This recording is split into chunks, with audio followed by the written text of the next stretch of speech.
Quando se fala da Ordem de Cister em Portugal, de imediato muita gente associa a monumentos incontornáveis do nosso país, como é o caso de Santa Maria de Alcobaça ou Santa Maria do Douro.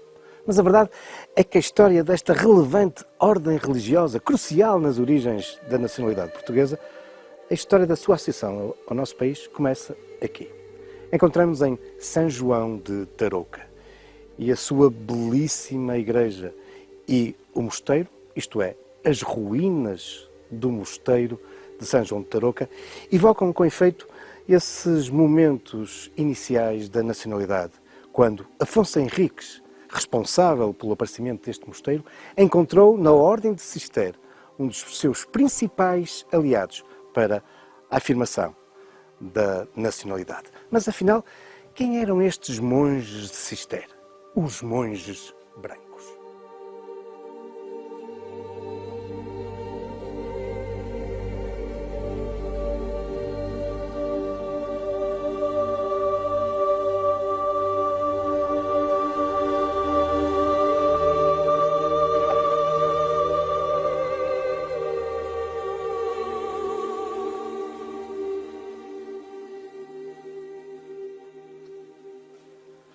A resposta a essa pergunta, quem eram os monges de Cister, a essa e a muitas outras, encontramos neste espaço, o Centro de Interpretação do Mosteiro São João de Tarouca, repositório, entre outras coisas, do espólio arqueológico resultante das escavações que tiveram lugar durante vários anos aqui no mosteiro, revelando, de facto, um conjunto muito interessante que nos vai descodificando aquilo que era o dia-a-dia dos monges no mosteiro, os diferentes espaços.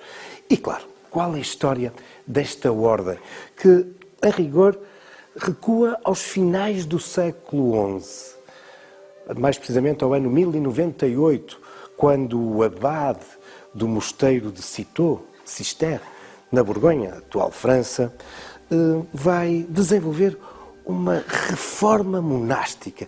Ele vai alterar as regras do seu mosteiro com um grande objetivo. Ele procura que o seu mosteiro regresse às ideias iniciais do que deve ser a vida monástica, as regras da vida de um monge, que de resto haviam sido definidas já há quase 500 anos por São Bento. É este apelo, esta vontade de voltar às regras beneditinas que está na origem desta reforma do mosteiro de Citeaux, de Cister. De algum modo, o abade, Robert de Molesme, está assim a cortar com aquela que era a ordem então dominante no nosso ocidente europeu, a ordem de Cluny. Ora, face a um certo Fausto, a uma vida, enfim, um pouco apegada aos bens que Robert de Molesme está agora a criticar. E por isso, pugnando de novo por uma vida de rigor, certa vida ascética, de pobreza. Isso mesmo até se torna evidente nas cores que vão optar para os hábitos, para a indumentária dos monges. Enquanto os monges clunicenses, os monges de Cluny, vestem de negro, agora os monges de Cister vão utilizar um hábito muito mais pobre, muito mais singelo, branco. E daí terem ficado conhecidos como os monges brancos. Mas temos que esperar alguns anos para que esta ordem se comece a divulgar com grande sucesso pelo Ocidente europeu. E em grande parte graças a uma figura que passará a estar associado à ordem de Cister. Aquele que é um dos maiores pensadores, uma das maiores figuras de destaque na história da religião europeia medieval. São Bernardo, Bernardo de Claraval. É ele o grande responsável pela difusão desta ordem que, em pouco tempo, se vai difundir pelo Ocidente e que vai chegar aqui, ao recém-criado Reino de Portugal, por volta de 1140.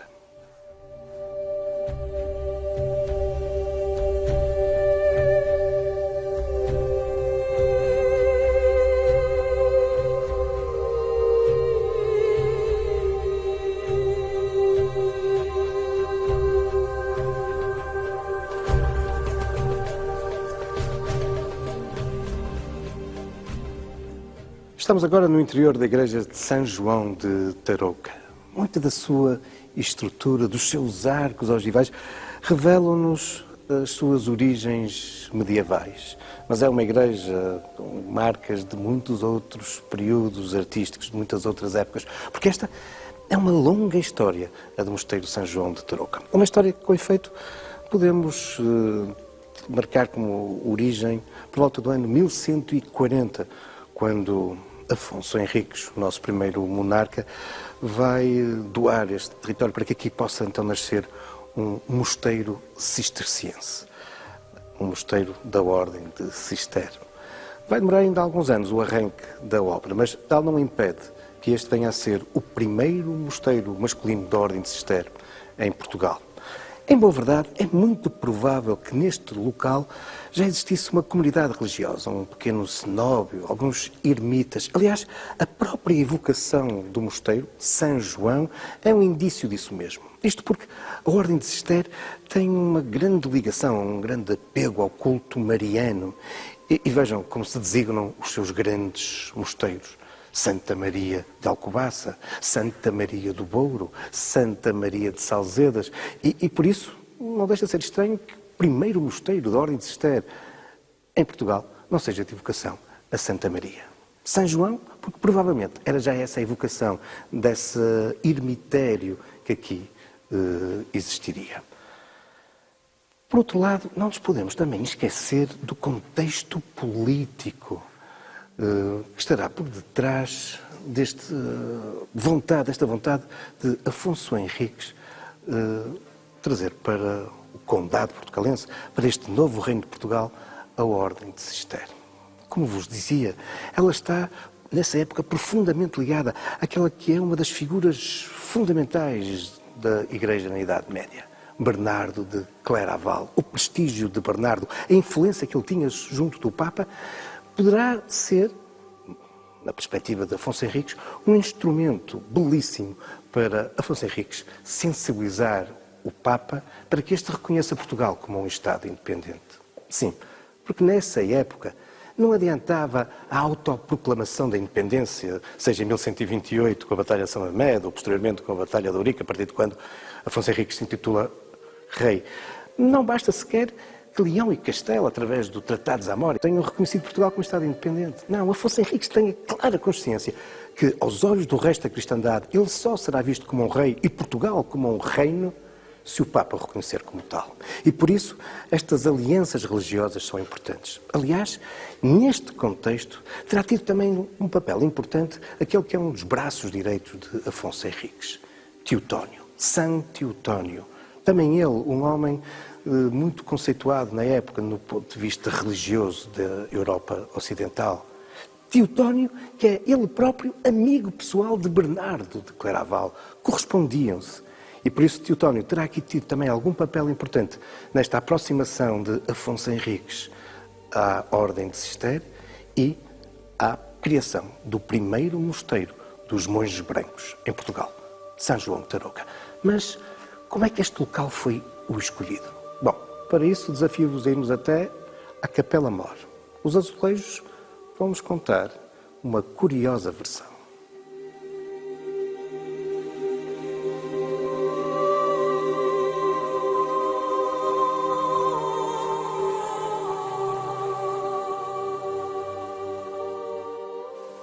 Há, com efeito, uma curiosa lenda que explica a escolha deste lugar para a construção do mosteiro. Tudo teria começado com o próprio Bernardo de Claraval, que teria tido uma visão de Cristo, exortando a criar em Portugal um mosteiro da Ordem de Cister.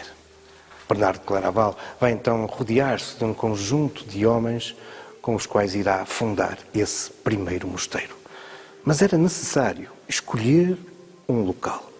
Os monges dirigem-se para esta área, para esta região, mas têm dificuldade em escolher um sítio. Vão ensaiando várias possibilidades e todas elas se mostram não eficazes. Até que, certa noite e nas seguintes, um raio, vários raios, vão caindo sobre o mesmo sítio, raio após raio, seta após seta, como que indicando o espaço onde deveria ser construído o mosteiro. Os monges entendem isto como um sinal divino e, por isso, é este o local escolhido para construir o mosteiro. Trazem as pedras, os instrumentos, a planta do mosteiro e o próprio rei Afonso Henriques vem aqui lançar a primeira pedra. Curioso nesta lenda é que há uma outra representação, também aqui no altar-mor. Bem no teto podemos ver representado esse raio que indicou o sítio onde deveria ser edificada a igreja e o mosteiro.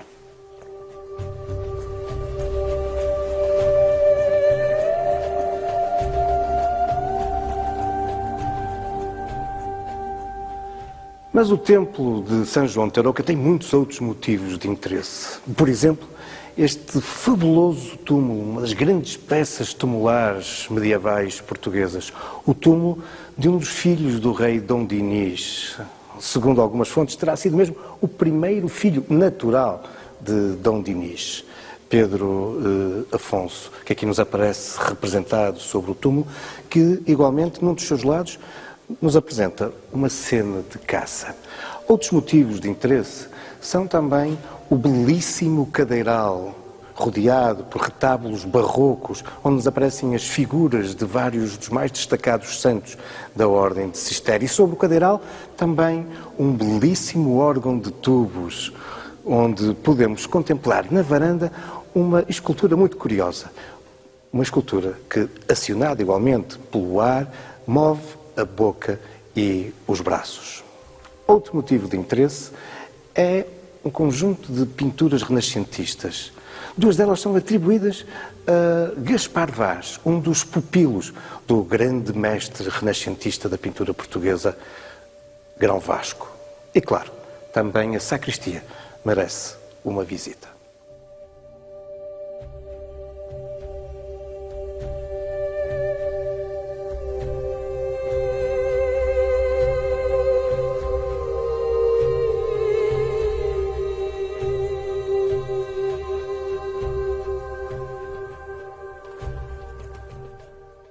Contíguo à igreja desenvolvia-se o mosteiro. Hoje são bem visíveis as ruínas deste antigo e imponente mosteiro. Apesar de serem apenas ténues vestígios do passado, estas ruínas não deixam de revelar a dimensão que o mosteiro de Tarouca possuía e os seus diferentes espaços. De resto, neste momento encontramos naquele que era um dos espaços centrais e mais importantes do mosteiro, o claustro. Era em torno do claustro que os monges meditavam, rezavam, era o espaço central por onde se abriam depois outras dependências estruturantes do mosteiro, mas era também um espaço sepulcral. Muitos dos monges eram sepultados no solo do claustro. E prova disso mesmo é a existência aqui de diversas tampas sepulcrais. A partir do claustro, tínhamos acesso às cozinhas, ao refeitório, à zona das celas e também a um espaço importantíssimo, o scriptorium, a biblioteca.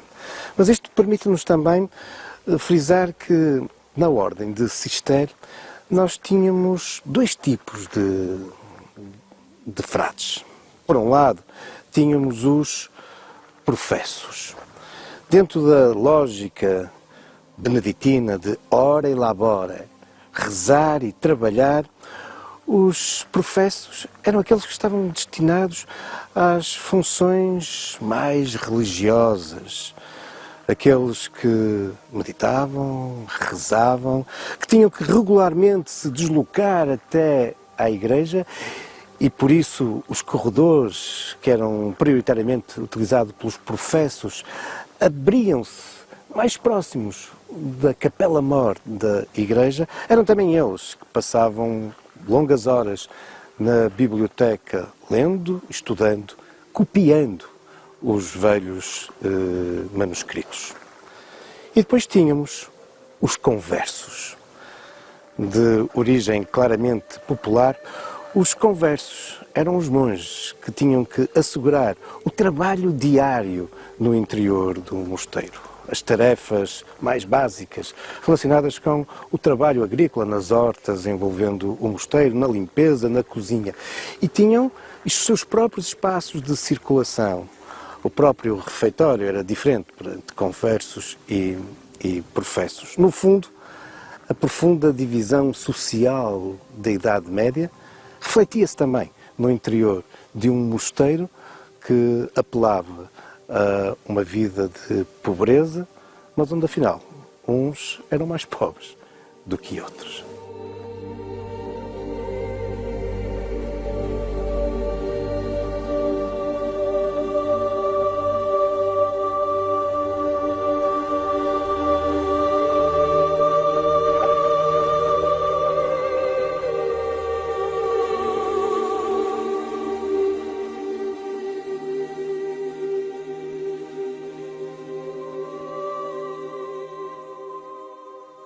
Não é por acaso que o Mosteiro São João de Tarouca, hoje, as suas imponentes ruínas, são caracterizadas também pela presença da água. Afinal, esta sempre foi crucial para a sobrevivência de qualquer comunidade humana, também para uma comunidade monástica como era esta.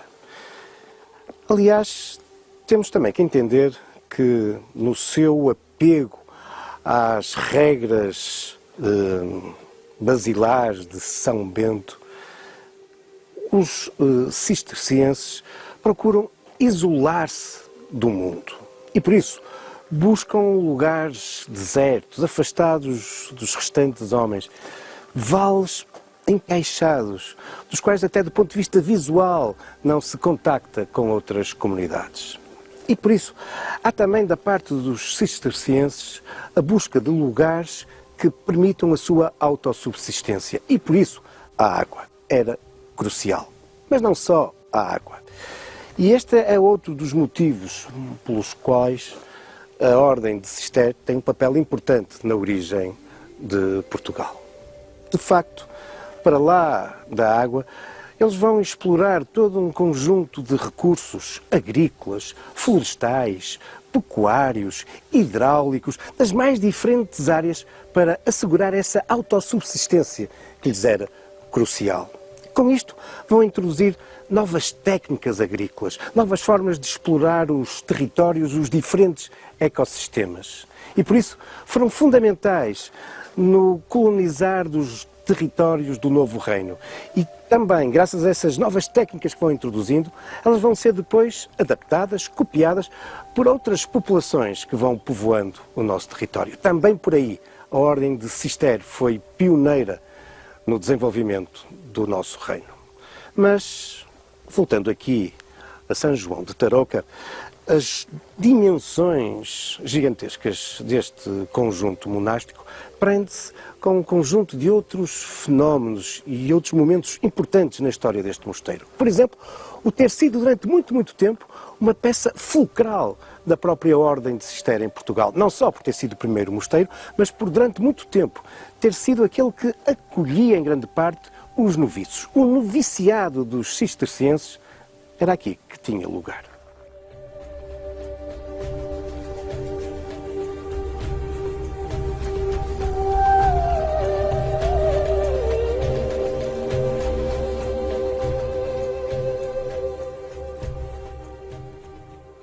O imponente edifício dos dormitórios novos, edificado no século XVIII, sublinha bem a importância que o Mosteiro de São João de Tarouca tinha para a Ordem de Cister em Portugal e do grande número de homens, especialmente noviços, que aqui professavam. Mas é também contemplando a monumentalidade deste edifício que ficamos surpreendidos com o resto da ruína. Como explicar que um mosteiro tão imponente tenha, em grande parte, desaparecido, nomeadamente áreas importantes, como eram as cisternas profundas, o claustro e todo esse outro conjunto de áreas de que há pouco falávamos. Porque, afinal, toda esta área, este mosteiro, aqui ainda estava em funcionamento no início do século XIX. O que aconteceu foi que em 1834, na sequência do definitivo triunfo dos liberais no nosso país após a Guerra Civil contra os absolutistas, em 1834 sai a famosa Lei do Mata-Frades, isto é, a extinção das ordens religiosas. Tudo que são mosteiros e conventos no nosso país são fechados. No caso das estruturas masculinas, os monges tiveram poucos dias para abandonar os mosteiros, que são então nacionalizados. Só que depois, nos meses e nos anos seguintes, o Estado vai fazer leilões, vender em asta pública esses antigos mosteiros. Em alguns casos, as igrejas manter-se-ão até hoje na posse do Estado e depois em futuros acordos com a Igreja, tornar-se-ão em igrejas paroquiais, é o que acontece aqui com a igreja de São João de Tarouca. Mas todo o resto do conjunto monástico foi vendido. E foi comprado por alguém que resolveu rentabilizar, para lá, do ponto de vista agrícola, os terrenos do mosteiro, resolveu também rentabilizar o próprio mosteiro. Como? Vendendo a sua pedra. Durante largas décadas, o imponente mosteiro São João de Tarouca foi sendo desmontado como uma verdadeira pedreira. As pedras que constituíam o monumental e histórico monumento foram assim desaparecendo, totalmente depois cobertas, as poucas que restavam, pela vegetação. E estavam já praticamente ocultas no final do século XX, quando todo este espaço foi objeto, então, de uma intervenção arqueológica, que acabou por revelar dados interessantíssimos e achados preciosos, em alguns casos únicos no mundo, como é o caso de um anel encontrado nos alicerces do claustro. Um anel que, de algum modo, está ligado à fundação do mosteiro. É uma peça única no mundo. Mas peças únicas, a Ordem de Cister também produziu aqui na região. E não só igrejas e mosteiros.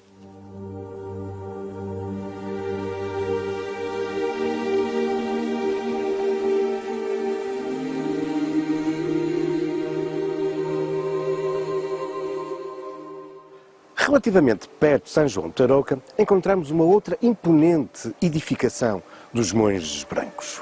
Uma ponte. A ponte de Ocanha.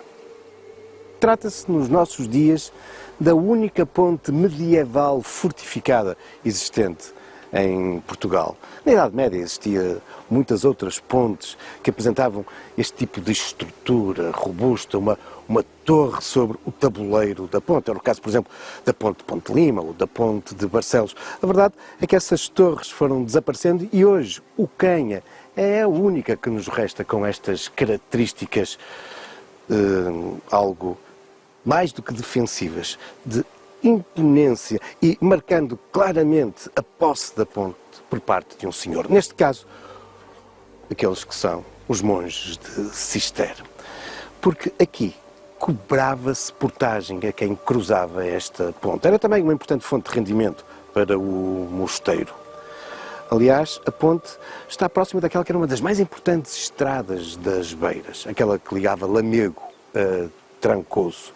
E mesmo junto à ponte, edificada no século XIV, embora a sua torre seja posterior, já do século seguinte, 1465, mas dizíamos, junto à torre, encontramos também os prováveis vestígios de uma estrutura de que nos narram os documentos. Um hospital da Ordem de Cister. Um sítio onde se dava hospitalidade aos viajantes.